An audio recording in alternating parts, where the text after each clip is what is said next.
All right, it's about to get wild. Welcome to Between the Horns, presented by your Southern California Toyota dealers. The Rams and the Detroit Lions on Super Wild Card Weekend this Sunday night. I'm JB Long, and reporting as eligible to Farr and Maurice Jones-Drew. You know, that still may be one of the best things that have ever happened in the league. What? Tried to trick the refs, and then you got bit in the It butt. backfired? Like, That's funny. Oh, my God. Yeah. How good is this, though? DeMarco and I have been sitting here all morning talking Rams and Lions, and MJD rolls in. He's like, hey, don't rush me. Don't rush me into this weekend. I still have thoughts on Week 18. Yeah, man. That's right, Go man. ahead, Listen, get it off your chest. This is the thing. You know, being up in the Bay Area, hearing all the Niner fans, and to see them come out in the first couple drives with their starters, to see the Rams march down the field with their starting offensive line, but then reserves kind of built around everywhere else, that has to give you confidence, right? Not necessarily for your starters, but confidence in the other guys that have stepped in and made plays. Like, I can go out here and play and compete against Travaris Ward or Fred Warner. Ronnie Rivers had some great cuts in that game. The offensive line, they were firing off the ball, moving those guys off the ball. So, to me, you know, obviously, I've always I think we've been here almost 10 years now, so I guess I can call myself a Ram member. But DeMarco once said, like, Niner week was very important. And in order for the Rams to get to where they want to, you have to beat the Niners. Mm-hmm. And the way they beat them this week or this past week was it wasn't a very, like, schematic offensive scheme. It wasn't a very schematic defensive scheme. It was effort and attitude. And you played the same type of football that the Niners normally play against you, which I think has to put a little bit of doubt or fear up there, saying, like, we kind of got beat up in this matchup, right? The defensive line got to them. The offensive line was moving guys around, and the Rams were able to come back and be physical in winning that game. That should be a springboard going into this wild card round to play a physical team, right? I think I said that on the broadcast, that this game, this Week 18 matchup, is going to really see if you're ready to go up and play a Detroit Lions team if you win, that wants to be just as physical as the Niners. Definite lift. Anytime you beat San Fran, it's huge, especially as a Ram. I mean, it's a deal. I mean, to get to where you want to go, you got to go through them. There's no way around it. So, yeah, it's kind of a misnomer when they say that the 49ers didn't play their starters. They did. They didn't play their stars. Of course, McCaffrey was out, but there was a lot of starters out there. More than the Rams. Same for the Rams, absolutely. So they went up there and took it to them and won. And it's crazy. We're always thinking win before the game, but not so much last week. We were thinking stay healthy, right? Yeah. And then a game broke out. And then since you're in a football game, might as well win the darn thing, right? That's how it felt. 10 looks better than 9. Yeah. And it made this moment possible, which is now a trip to Detroit. We're going to talk a lot about Goff and Stafford. We're going to compare the coaches. There's so many rich storylines. In fact, I think I've had as much fun studying this matchup as any since at least the Super Bowl. That's why I wore my Super Bowl sweatshirt today intentionally. Nice. Because I haven't had this much fun thinking anything except Rams and Bengals. That's the most recent one. But also because of what you said. At the depths of 3-9, we sat here on this show and said, give it one more week. Just wait and see if they can beat Seattle. Then they did. And then as that December month wore on, we said, hey, you know what? 8-9 wins, not high enough. Elevate your expectations. Go to San Francisco and win. And they did. So now that you're in the dance, you tell me right here and now, which one of the other 13 teams do you think the Rams can't beat with 4 good quarters? Dude, I don't. Listen. You're tough out either way. Look at the 1 seeds in both conferences. Yeah. Your last loss and your only loss since the bye in overtime against the Ravens. In Baltimore. And your last on a game. punt return. Your last game. I know Purdy, I know McCaffrey, I get it. But also Matthew Stafford and Cooper Kupp and Aaron Donald. Kyren Williams. Only in retrospect can you appreciate the way this schedule played out. And I think the springboard that you pointed out is accurate because guess what? Just like in 2021 when Von Miller put that Lombardi replica in the Rams locker room, right here, right now in this facility, the real Lombardi is there. And I think that's where the Rams properly have their sights set. The real Lombardi. You're not going to get many more chances in the postseason with McVay, Stafford, Kupp, Donald all together. I hope they're back here this next season, but that schedule in 2024 is daunting, right? Yeah. And a lot of things have to go right. So now that you're here, why set your sights any lower than the Lombardi is my question this week. To me, it's you just want to get in the dance. And I think that's the whole season is about getting better, figuring yourself out, scouting yourself, and then just getting here. Because once you get into the dance, anything can happen, right? I just want to, like, I think when we interviewed McVay, we just want to take a shot at it. I love that attitude. Like, we weren't even supposed to be here. We just want to see what we could do. Let's just figure it out. Shoot your shot. Like there's that element where it's house money. Yeah. And house money is a dangerous place to be. It's a dangerous place to be because no one expected the Rams to be here, and they're playing loose and they're playing free and they're playing confident. But at the same time, I don't want to wait for next season to get a better seed or a better matchup. I do like the fact that they're talking about it. I mean, it was always taboo for us to talk about Super Bowl. You two, playoffs, because it was always one step at a time. Right. I like the fact that they put the carrot out there, that this is actually possible for this football team. How many victories do you need to become champion at this point? 4 more. Why not put it out for this group especially? I think you should put that out there. I think that was a great move, a very bold move. All right, let's get to some news and notes, both here at the facility and around the National Football League. Injury report first. You look at how the Rams and the Lions approach Week 18. McVay and the Rams said 6-7 seed, not our problem. Detroit, Dallas, not our problem. They held back their starters, came through that relatively clean. Jordan Fuller is probably the question mark. And there's another parallel to 2021 when Jordan Fuller went down late in the season and Eric Weddle came out of retirement. But that's for another conversation. On the Lions side, they went and chased the 2 seed, even though I think it was improbable at best that Dallas was going to lose at Washington. And it may have cost them Sam Laporta and Khalif Raymond, one of the great tight ends in the league and one of the more dangerous return men in the National Football League going into this weekend. Well, you got to think, when you talk about the one kryptonite or issue with the Rams is special teams. He wouldn't have played. If I was Detroit, like Khalif Raymond, if this thing pans out the way, you have to always see the forest through the trees as the coach. And I feel like the one is, and I don't want to say it's a problem because I think Dan Campbell does a great job of motivating his guys and he's in it. Oh. But sometimes he's in it, right? Like that 2-point conversion against Dallas, like, dude, the football guys gave you 3 times to say, kick this field goal. You know, like this extra point. The football guys were sparing you. Like, you tried to be funny. You tried to be slick. We're going to spare you. Trying to kick in the front door. Yeah, like, let's go into overtime. You guys have the momentum. You should be ready to roll. And I think sometimes that kind of gotten him in trouble. And so I think in this Week 18 game, it got, like, you lost. I don't know who would have covered Sam Laporta on the Rams. Rams have had a hard time defending tight ends this year. And then the Rams special team struggles with returners. You let Gunnar Olszewski go crazy with the Giants, and now you have this Khalif Raymond, who is a super explosive running back, like gadget guy, like very more closer to Tyreek Hill in the return game than anyone else in this league, and he's banged up. And so you just got to kind of. I love coaches that say, look, rest and health is number one. And McVay's been one of the mainstays of saying, if we win the injury report, we have a better chance of winning the game. Right. You're going to figure that out now if you're Detroit, that if these two guys can't battle back and play or not be close to, whatever, if they do play, they're not 100, it's going to be tough. If I had a choice, I'd rather have Laporta be out because he's your safety valve for Jared Goff. Oh, my I mean, if you get pressure on Goff, it's pretty much over. That's going to be a sack or a pressure. He's going to dump it. So as long as he doesn't have that safety valve, that means he's going to have to hold it, which means you have a better chance of beating him. And for the most part, I know this sounds crazy with the season we've had, but a punt returner can only hurt you once, maybe. You know what I mean? Laporta can keep hurting you for 4 straight quarters, if that makes sense. It's red zone to me, and it's third down. Yeah. And when you look at how the week has changed for the Rams and the Lions, no question if Detroit doesn't have Laporta, they're worse in the red zone and on third down. Yeah. Meantime, I went and looked. Cooper Kupp has had to play 61 snaps since Christmas, since the win over New Orleans. He had to play 1 full game in New York. So what if he's as healthy and as fresh and as dynamic as he's ever been? I appreciate the fact that Puka Nacua got the Rams to this point. I really do. But I think from here on, the Rams go as far as 9 and dime take them. You know what I mean? No, I agree. So I think we talked about this maybe like a month or two ago about having 2 number 1 wide receivers. I think Puka is going to start. You're going to start to see a lot of coverage shifted towards him, which is going to allow Cooper Kupp to get a lot of one-on-ones. And it's kind of like, there's no way. I'm telling you, You can't do that. so then who are you going to double? It's a problem, So right? that's what I think. There's no way in the world you're going to let Cooper Kupp, a Super Bowl MVP, go single, man on man. Okay, so Yeah, you yeah. rather the guy that just broke the rookie record that's been alive since 1950? Either way, it's great for us, right? Right, that's what if you double him, he's going to burn you. If you double him, they're going to burn you. So it's a problem. But there's no way in a pressure situation you don't cover Cooper Kupp. But the thing is, we've been in pressure situations, and I've seen Stafford go to Puka.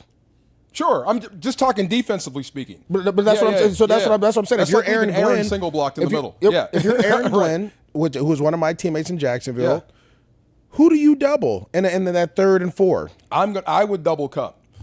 I would double the guy that's done it on the big stage. Okay.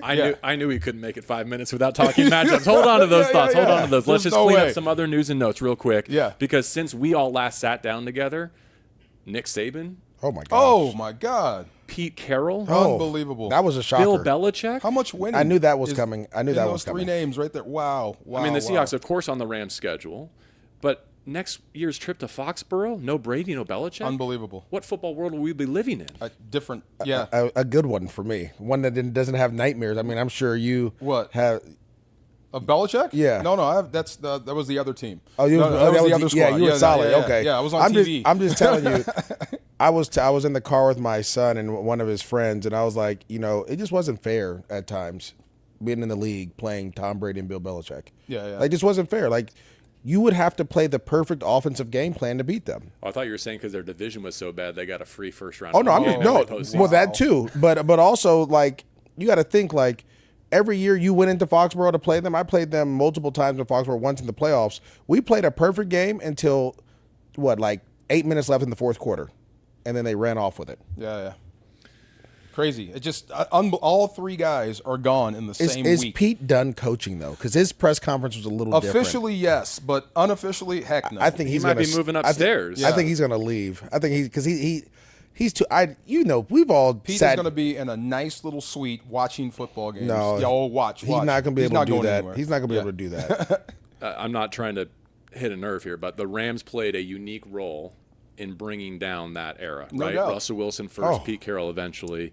But now, Wait, not the Rams. Really, one guy, Aaron. fair enough. Aaron smashed all their quarterbacks. Well, Yeah, no, and then Sean in that offense. Yeah. There was that one game in Seattle. 49. It was like Todd 42 Gurley's Todd Gurley's 2017 that game. taking the torch, not That passing game, it, ripping it out. yeah, of their hand. that game was kind of what brought.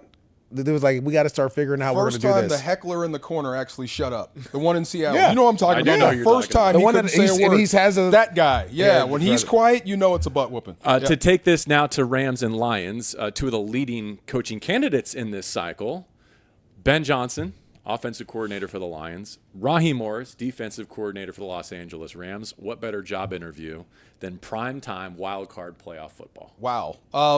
I think they're both going to get jobs. So they're going to get interviews. So how does this work? So if Raheem Morris in this defense goes up there and shuts him out, right? So how do you hire him based on that? Your last job, you got shut out. They're not going to. Or vice versa. If Jared Goff and the Lions run up and down the field, and you got to interview off that, it's a big week for everybody. Really? Oh, absolutely, it's huge. I You think- got to sell that to your fan base. But it's yes and no. You have to look at the So this is the thing. This is what I believe. If you're an owner, you have to look at the body of work, right? Right. The body of work is going to tell you everything more than anything. If you're Raheem Morris, you only could name Aaron Donald on the defense. That has been a guy. Obviously, Kobe Turner's getting a lot of notoriety for being defensive rookie of the year and having all those.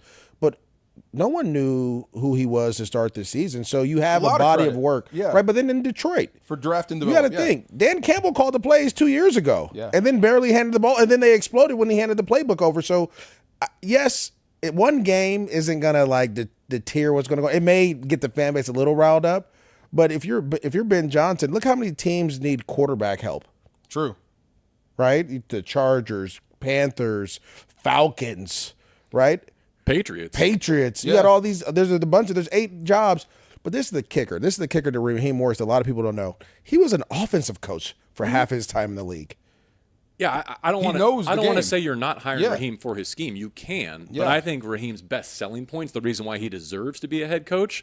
Like I'm going to get through my top 5 before I even talk about scheme. Right. He's just a great leader, a great person. He elevates your whole organization. I believe. I don't know Ben Johnson well enough to say the same of him, but I'll be shocked if They Raheem speak highly Morris of him. doesn't get hired. They do. They Well, speak you highly gotta of him. think There's a Raheem- lot going he down in Detroit coached- this week. Well, Yeah. what I also love about Raheem is he coached Julio Jones. He's coached big time. He coached Josh Freeman in Tampa. Like he's been a head coach before. That's what a lot of people fail to realize. A long time ago, he was a young head coach. He's learned. He understands. I think you bring you bring him in because he's a leader of men, and that's what most people need. And he knows who to hire underneath to go. But my only problem is this: One, my New Year's resolution What? seems like it's going out. We're not going Don't to stay the change same. anything. You want to retain him. I want to come back home. Yeah. Come on. Right? But this is the other part. Don't root against Raheem. No, I won't. I'll never do that. But who does he take with him? Because Look, that's let's always not the go kicker. there. Come on. No, I'm just being honest. Like, if we're going to talk about the coaching, Come on. Okay. Let's go beat Detroit. On to first. the Jake McQuaid revenge game.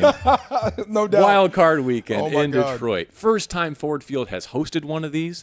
First time in Jared Goff's lifetime that the Detroit Lions are playing host to a playoff game. How good is this? Awesome. And the guy that's going to put out the lights is Matthew Stafford. How just awesome is this? Wow. The script, man. This is what they Couldn't wanted. beat it. Yeah. And look, I root for Jared. We all do, right? Yes. We love Jared. He was our quarterback took us to a Super Bowl, of course. But when you think about matchups over the weekend, guys you don't want to see or guys you want to see first, I would want to see Jared in this matchup. If you get pressure on Jared, you know the game plan against him. If you get pressure on him, you can win this football game. You get pressure on Hurts or other guys, that's just half the problem. But Jared, you blunt that rushing attack. You force it onto his shoulders, you'll have a great chance of beating them in Detroit. I think, that is the game plan. I think that's where the Rams had the advantage of the game. They understand Jared. Yeah. Where the Detroit Lions, they don't know Stafford. It's not the same coaching staff that Stafford had, right? So Stafford's not the same Stafford he was last year or in 2021 exactly. for that matter. But this staff knows Jared inside and out. Sean knows how to get to him, and I'm sure they've had conversations and whatnot. We all know. I mean, you watch the games. Interior pressure throws him off a ton. Obviously, that's why Aaron Donald and Kobe Turner become a big issue. They do a great job protecting him, though, with that run game. Yeah. That's the issue. I mean, you're going to have to fight to get it in an obvious passing situation. I love their O-line. They do. They're They nasty. brutalize people. They Yeah. are absolutely nasty. So they do a great job protecting Goff by running the football. But if you do stop them and get them in obvious passing situations, I think the Rams have a chance to get to him. And if you do, done. You know who they played last week? The Lions I'm talking about. Yeah. The Vikings. Defensive coordinator, Brian Flores. Oh, boy. He chopped him up. I give Jared a lot of credit. You know what? No, hold on. What? Miami, Yeah. I think, was the beginning of the end, or maybe the end of the end. Zero of blitz. Jared Goff as a Ram. Yeah. 4 turnovers, lost into his starting debut. No business losing that game. But it hits a chord for me that he played really well against that defense last week. I think it's just one indicator of the progress that he's made, the way he's grown up in Detroit, the way they've built around him.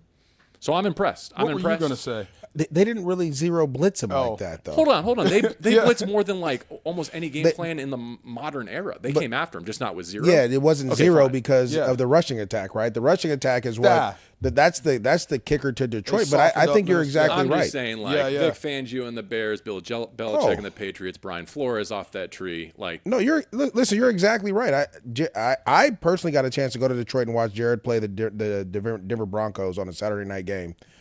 Might have been the loudest I've ever heard that stadium. One, which tells me until this Sunday. until this Sunday, it's gonna be. I'm just get ready. Have the little be ready to go. It's going to be loud, raucous. Yeah, But the other thing is this: talking to him after the game, it's just a different Jared, right? It's like you have to go through something to really figure out who you are and what you want to be, and obviously the trade situation, ending up in Detroit, starting off the way they started off, and then fighting their way back. He has a different confidence about himself, and it shows when you have to go against He had to get his heart broken Yeah. to put out a good album. Hey, listen, man, he been in the gym. You ever worked out with a guy that just got in a breakup? Oh, yeah. That's the worst guy to work out with. Like you have all this time on your hands. That's Like, go the hang max out. bench. Like Yeah. he's in there lifting 400 pounds. Like I feel like that's kind of what's happened to Jared. And so it's gonna be an awesome time because he still has that feeling of he wanted to be here. Mm-hmm. Everybody wants. No one ever wants to leave. Like you wanted to play for the Rams your whole life. I wanted to be with him that yeah. Super Bowl against Belichick. You just can't sometimes. Right. Yeah. And so the same thing with me. Like you always want to stay where you were drafted, but you always have that, and so I believe that he's matured a ton. I just don't like If when I you look could at this. build an offense that would get the most out of Jared Goff, They did it would it. be Detroit's. They did. They're running the daylights out of the ball. They have a really good receiver on the outside and a great safety valve if Laporta plays. So this is how you win with a Jared Goff. Now, the difference is if the Rams can go in there and take care of business against the run and force it onto his shoulders, like you said, with a zero blitz, if you get to Jared, you got to Jared. If you get to Stafford, it's a different deal. Maybe he gets the ball out. Maybe he wings it. It's a different deal. Should we hear from him? Yeah. All right, let's listen to the featured quarterbacks in this matchup, and then we'll react to Who does this game matter more to? Not really, to be honest with you. I was locked in on trying to do what I had to do to kind of help us get to where we wanted to be. Like you said, when we did clinch, there was a lot up in the air, both what we could control and what we couldn't control, so there's no reason to let your mind go there. And treat it like every other week, right? You figure out who your opponent's going to be, and then you go prepare and try to play as good as you possibly can to help your team win.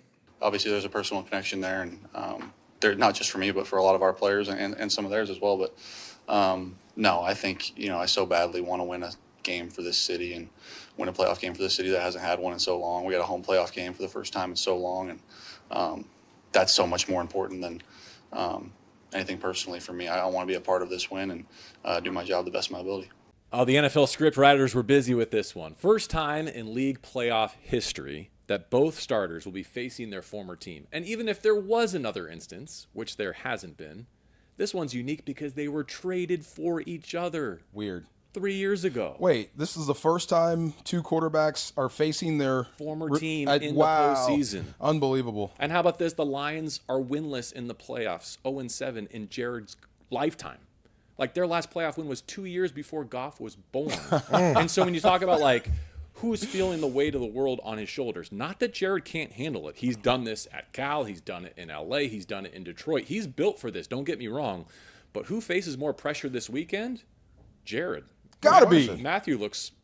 He's you won. got to defend the house. Yeah. I feel like Stafford had the weight was on his shoulders to win the Super Bowl. Right. Like he had this big And trade, Sean. all this stuff. Yeah. Like I'm right. Yeah. All like that was the way. Now like we talk house money. Hey, Wait, we're back. If remember your competitive days, right? Oh, I still got him. Can you let Matthew Stafford walk in your house and beat you there? no. There's no way he's sleeping the night before this game. There's no way.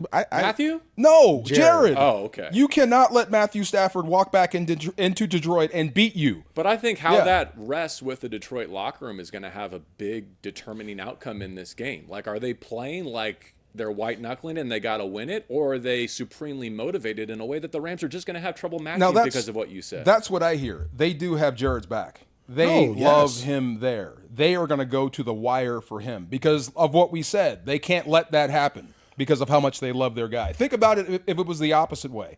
We're playing a playoff game here, and Jared's coming back here. Everybody on this team would say, I got Stafford's back. That's how they feel about Jared. This ain't going to be easy. No. Not at all. This is going to be a whole lot of fun to go up there and do. I think it reminds me of burning the boats, the Vikings. When the Vikings, historically, the Vikings used to go and attack someone, they'd burn their boats because they said the only way we're going back home is they're taking theirs. Like like it's a little extra motivation to go in. And when if you're the Rams, you're saying we got to have our guys back too, right? We got to go. We're going into a hostile environment, right? We've already seen kind of the stuff that play out in the media, like no one wears Stafford jerseys, and then Love that. like. Yeah. But Stafford's like, look, I get it. I'm the bad guy. And every now and then to be the villain, Remember when Dark Stafford's coming out this Big week? time. Venom. Remember when Deion Sanders went back to Atlanta? Oh, my gosh. Pick six. And Gotta what did he have say it. before the press conference? This is my house. I built this. That's how Stafford's attitude needs to be. And if there is a box left to check for him, it's doing the one thing he couldn't do for a dozen successful seasons in Detroit when he became one of, if not the greatest quarterbacks, certainly statistically, in their history. But was just 0 for 3, couldn't play beyond wild card weekend. Now he's got the chance to do that at Ford Field. Come on. And put the lights out. You got that may be one of the most cruelest things to do. Cold-blooded if Just it happens. shut the party You go down. in, hey. And you gotta wink on the way out of that as you get out of there. Yeah. Gotcha. Kick over the DJ booth. Yeah. Party's over. Unplug everything. All right, we're going to be talking quarterbacks from now until Sunday night, including on Sunday night. Can I take you in a different direction? Yeah. I challenged each of you off the air as we were preparing for this to give me your 3 most important Rams. Oh, boy.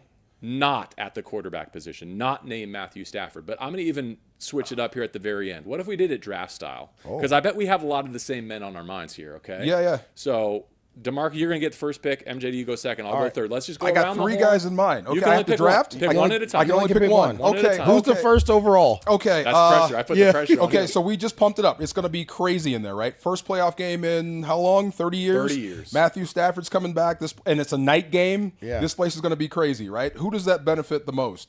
Aiden Hutchinson, their pass rusher. So the first guy on my draft is Rob Havenstein. You That's took where he him. lines up the most. Did I take him? Look, that is going to be game number one No question. right there. The only thing that matters, the guy that can ruin the party is that guy.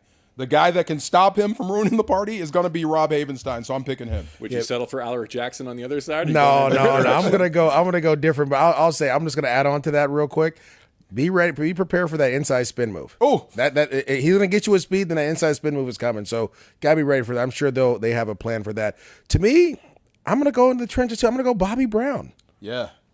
We saw it in the Niners. That the way he was able to handle guard to guard is going to be so important in this game because that's where David Montgomery runs. I know we want to talk about Gibbs and what he's able to do, but Montgomery's a workhorse. You have to hold down from guard to guard. If you don't allow those guys to run there, you will win. You will have a great chance of winning this game. To me, Bobby Brown has to have a huge day. Is it Frank Ragnow? Yeah. Oh, he's good. He has to dominate him. He's so good, I hate him. That's what I'm saying. Yeah. Like there's certain guys I've talked to some D tackles. There's certain centers you just don't That like. means I love it's you. the short, stocky ones that kind of because you can't get underneath them. Bobby Brown has to dominate him. That's a great pick. That's an off-the-radar pick. My game, I get to break the rules and rewrite them as we go. By picking third, I'm going to go coaching staff, and I'm taking Aubrey Pleasant. Ooh. Revenge game. Revenge game. Ooh. He left the Rams. He went to Detroit. Didn't go great. He's back with the Rams. It's been beautiful again. And the reason I'm focused on him is because I think whichever secondary has the better day probably wins this game. Both teams run the ball well. Both teams stop the run well. Both teams throw it at an elite level. And both secondaries have had some porous problems, right? Like the Lions in particular, I know they're getting some pieces back, but they've been destroyed by Dallas and Minnesota these last couple of weeks. So who's stopping Amon-Ra St. Brown? Yards after catch leader in the National Football League. Yeah. Chip on his shoulder the size of Detroit, right? He knows all 16 receivers drafted ahead of him coming out of USC. That's bitter. He got snubbed in the Pro Bowl. And who snubbed him? Who got in his way? Puka. Puka Nacua. Yep, this is going to be right. a full-time job. Yes, sir. So who can cover him on this team? Raheem Morris. That's your second pick, Raheem Morris? Oh, my second. Okay, I'll go Raheem Morris because that is going to be an issue. Like, how do you force this game? How do you expose Jared Goff in this football game? Really? I mean, is it scheme? Is it going to be just your Johnnies and the Joes? You're going to depend on Aaron Donald? So at some point, it's going to come down to these key situations and either blitz or fail, rush or drop. That could be the key to a win or a loss. So I'll go ahead and pick Raheem Morris. That's a good choice. But there's no way you are going to guard St. Brown by himself. There's no way. No way. He's one of the better receivers in this league. Are we leaving Aaron Donald to MJD, or are we just mutually agreeing that, like, just like Stafford got Yeah, taken off? yeah. I'm gonna. You expect greatness from Aaron Donald. I'm not gonna go there. I'm gonna stick with the defensive line. I'm gonna go with Michael Hoyt, setting a vertical edge. Right. Again, if you want to get to Jared Goff, you talked about earlier, you have to set a physical vertical edge and not allow these guys to bounce. You have to make sure that, and you're understanding this. You're going into Detroit with a head coach that said, we want to bite off kneecaps. We want to be physical. We want to do all these things, right? Like, you have to match that intensity. And I think with Bobby Brown on the inside, Michael Hoyt to the strong side, that's going to be very important, right? You're going to have to make sure, and at 300, and again, I think the Rams have been underrated at 300 pounds at the outside linebacker. To be able to go against a tight end, you have to win those matchups. Or if you're going against Penei Sewell or Taylor Decker, you have to make sure that you're locked in because it's going to be a heck of a day for him. Brett Maher with my second pick. I don't think I need to elaborate. DeMarco, back to you. Look, we were players at one point, right? And we were always taught what? If he misses or whatever, it should not have come down to a place kick, right? It should not have come down to a field goal to win a game, right? You know what the situation is. This is the playoffs. This is it. You know what the situation is. You know what the situation is. No, this is the playoffs. You gotta do your job. You can't hide. You can't hide. anybody. You can't hide anybody in this Every situation. corner of your roster has to show up, and if they don't, you won't be playing again next week. So Brett Maher's got to have a good game. My mentality on defense, if it comes down to a field goal, it's my fault, and Why? because that's the way you should think when you're. But what do they say? 98% of the league is like one score games. It's like 3 points. Well, then you just can't have it. Then you got to beat them by more than one score. And you'll give me Brett as a proxy for the kicking game Right. at large, right? Yeah, Like it's yeah. not just his right foot; No. it's snap. You got to hold. cover guys Yeah, too. It's all You done. got to cover them up too. Cover. Absolutely, no doubt. You got one more pick. You got another individual on your Oh mind? man, well let's see. Well, I'll just for fun, it's the same guy on the other side. It is Aaron Donald actually because he had the week off, and we were talking about this about Hutchinson. He is on an absolute heater. I think he's had 5 sacks his last 2 weeks, and he has the benefit of crowd noise, so he is on a roll, and he's one of those momentum guys. Well, Aaron had the week off, which I think is great for him. Recharge. We didn't need you in San Fran. Get healthy because I need everything you've got in Detroit to win this football game. I mean, really, if Why it are is you to small? be, Why are you grinning like it is that? up to him. There's so many guys to talk about. We could go like a whole draft, a whole 7 rounds. But you go ahead. said guard to guard, right? Yeah, guard to guard. That includes him. And you know what Campbell is going to try to do. He's going to try to run through Aaron. He's going to try to make a statement, right? Mm-hmm. So you need Aaron to be that guy, to turn that back. So that is my biggest, outside of Matthew Stafford. That is the guy that could change everything. It reminds me of what Kyle Shanahan used to do until Aaron had that 4 sack game that was crazy with the strip fumble and they were running at him. And Kyle was like, listen, the next time we play this team, we will never run at him again. Toss We'll- away. We will go away. Dan Campbell's stubborn enough to try it. And I think it's going to be time for Aaron Donald to have one of those games again where when you run at me, you're going to see how good I really am because, again, I'm getting triple teamed all the time. But in this running game, I'm going to get after these guys. Okay, I went 2 Who you got defensive so far? You guys. got Bobby and Michael Hoyt. Yeah, I'm building in the trenches, man. We got the trenches are going to win this game. Last but not least, I'm going to go with Tyler Higbee, The Higgs. and I will tell Yeah. you why.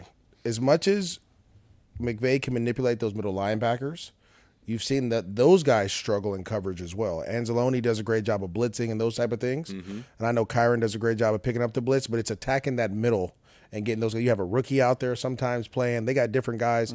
Tyler Higbee has to take advantage of whatever that is. They're not going to put Brian Branch on him, right? So you're going to be the guy that's going to have the 3rd or 4th guy covering you. You got to make the most of your plays, and he got a week off, and he's kind of been getting going too. To me, I think if he's able to catch 4 or 5 passes, critical passes on 3rd down, that'll be huge for the Rams. How good is this matchup? I got the 9th and final pick, and I could still take Cooper Kupp or Ernest Jones. Oh, I was going to do that, but I didn't want to go all defense. But I think I got to go Kyron because of what you just said. One, because he's been the secret ingredient to the Rams' success. Like in a year in which everyone is saying the running back position doesn't matter anymore. Oh my gosh, does he matter?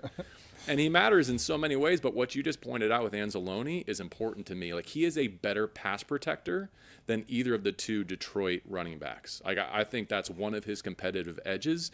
And Detroit gets pressure not just from their outside, but also from all 3 levels of their defense. Linebacker and that Melifonwu is coming too. And so who's your blitz pickup? Kyron has been fantastic in that regard, and I think he can influence this game in so many ways. And then just one other thing. The contrast in roster construction, right? When you talk about Brad Holmes going from LA to Detroit, the way he constructed that thing, he did what you're not supposed to do. He used 2 first-round picks, not in replacing Jared Goff, but in an off-ball linebacker and in a running back. Like, that's a huge analytics no-no, and they've both been great. Like, Campbell and Gibbs have been great. But Kyron's a day 3 guy, and if he's the best running back at Ford Field on Sunday night, the Rams are playing again next week. I hope so. I think he has been the difference since the bye, and he has been the difference in this football team running it, the way they've run it. And it really helps. You know what running the football does. You're a running back. Yeah. What it does to a defense. I mean, you have to honor it. And when you start to, you have to take guys out of coverage. And if you take guys out of coverage, guess what you just exposed yourself to? 9 in those receivers. So running could be a great decoy, or start shaking tackles and get off on your own and win the game on your own. I will say this. I think Kyron doesn't get enough credit. And it was the Giants. It just flashed in my mind. Stafford dropped back, and they sent the blitz. And, I mean, it looked like Kyron and this guy just ran like 2 trains in the night. But when he hit him, there was no pushback after that. It was like a wall was set. Game over. Stone. It was like he's a 6th offensive lineman out there. And to me, that is going to be huge because, again, we know Stafford has to have the ability to step up and read. And if you give Stafford that extra second, that means that defense has to cover an extra second. And I think more than anything, he's helped more. I know the running game has done a great job, but in the passing game, picking up blitzes, identifying blitzes, he's done way better than a lot of these other guys in the National Football League. So to me, he's done a great job. This says too many guys. Let's go one more round. You want? Well, look, the guy you just mentioned is the most important guy. It's Matthew Stafford. He's got to be Matthew Stafford-like. He's got to be that guy he was in Detroit. He's got to be that guy he was here. And you've got to protect him. You've got to do the same thing they're doing for Jared Goff. Protect him with a run game and expose that defense to man coverage. Real quick, I had Rob Havenstein on the podcast this week. Did you know that he didn't know that Mike LaFleur was calling plays last week? The operation was so seamless, passing through Carson's headset, and they were going off the wristband or whatever, that apparently McVay passing the play sheet was like lost on other parts of that huddle. That's how seamless the operation was. I bring that up only because that's awesome. I mean, there's no guarantee Matthew's going to be able to hear Sean McVay in his helmet this weekend. To your point, he's got to be able to solve the puzzle at the line of scrimmage. So do they go to the wristband thing as well? I don't think any team in the league is more prepared to go silent count than the Rams. I think they've done it more than any other team. Yeah, so it's going to be loud. It's going to affect the team because crowd noise does, but I think they're equipped to handle it. But like you said before, they've done it here. Like I know the Philly game was loud. Like when you play some of these teams that travel, but I like us, right? Like I think that's what like the kids say. Like I like me. Yeah. I like us in this situation, right? I like us. I do. When you look around the league, like. I don't think there's a team, maybe Baltimore, that's playing better, maybe. And when you saw the way the Rams dominated them, it's just like, okay, like, I like us. How many consecutive Rams picks have you made on NFL Network? I think what year is this? All the way back from 2016. Coming from the guy whose New Year's resolution was don't change a thing. I love it. Last chance for a key to the game. Doesn't have to be an individual. Just give me what you think determines the outcome on Sunday night before we go. Special teams. Uh-oh. That is me. Special teams, I believe the offense is ready. The defense is ready. Special teams has to step up. And they did a better job in Week 18, better energy, better effort. Still missed the kick. But special teams has to be – it's the playoffs. Every point matters. And when you don't have another chance and their special teams is solid, that can be the difference of the game. We did say last week that I felt like the Rams were trying to cover their weaknesses on special teams instead of shooting their shot and letting it rip, right? And I didn't like being in that position, and I was just guilty of saying uh-oh when you brought up special teams. Like, this can't be an uh-oh week. This has to be like, this is going to be our best third phase of the entire season. Like, that disposition just has to change. And that's just a terrible way to be like. I hope so. Yeah. Like, I don't even. You don't have to be great though.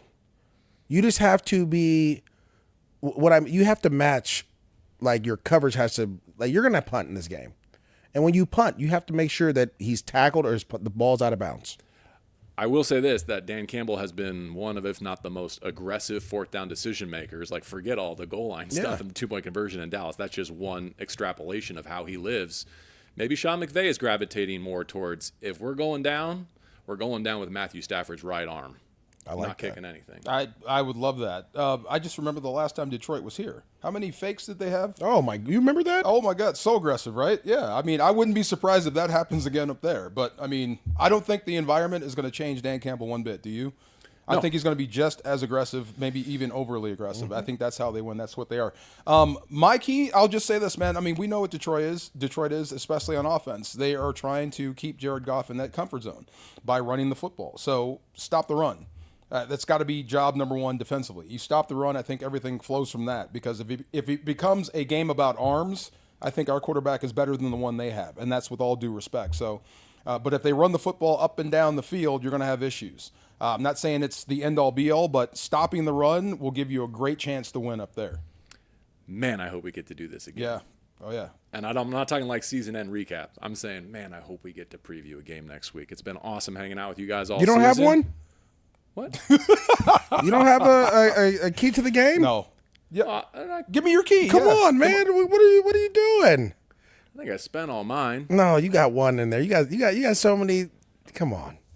I want to say red zone because Jared and Matthew have been arguably the two best red zone quarterbacks in the league, and finishing drives rather than settling for three is always important.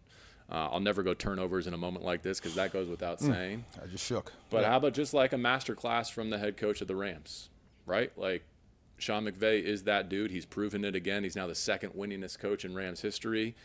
He took last week off too. I don't really mean that when I say it, but you know what I mean? Like, he recharged himself for this moment right here. He didn't pour into that San Francisco game plan. He poured into his players, but not into that game plan, which tells me he's going to be good to go Sunday night. I like that one. Yeah. That's why we needed you to say that. Let's get it. That's the way to end it. Let's get it. Are we going Detroit-style pizza on Saturday night, or you guys got something else in mind? I'm in. Let's go. Come on.